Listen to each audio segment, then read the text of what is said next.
దేవుని మందిరంలో పాస్టర్ గారు ఉన్నప్పుడు ఒక అతను ప్రయత్నం చేశాడు అయ్యగారిని వచ్చి చంపడానికి. While going, he came for the prayer. ముడిచి పోంబోదు జబతుకు వల్ల. ఓకే, అతను అలాగా వచ్చాడు చంపడానికి. కానీ అతను ప్రార్థన చేసి ప్రార్థన ముగించి ఇంటికి వెళ్ళేటప్పుడు అతనే వచ్చాడు ప్రార్థన చేయించుకోవడానికి. Then I prayed for him. నేను ఆయన కోసం ప్రార్థన చేశాను. I said, your plan worked or not, I asked. నేను అడిగాను, నీ ప్లాన్ సక్సెస్ అయిందా కాదా. He cried. ఏడ్చేశాడు అతను. Then he told, I came to kill you.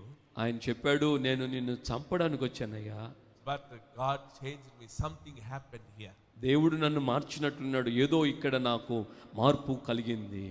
That's why I'm unable to do anything. అందువల్ల నేను ఏమీ చేయలేకపోయాను. That's how anointing will save you, survive you, keep you safe. అందువల్లనే చెప్తున్నాను, అభిషేకము నిన్ను కాపాడుతుంది, సంరక్షిస్తుంది.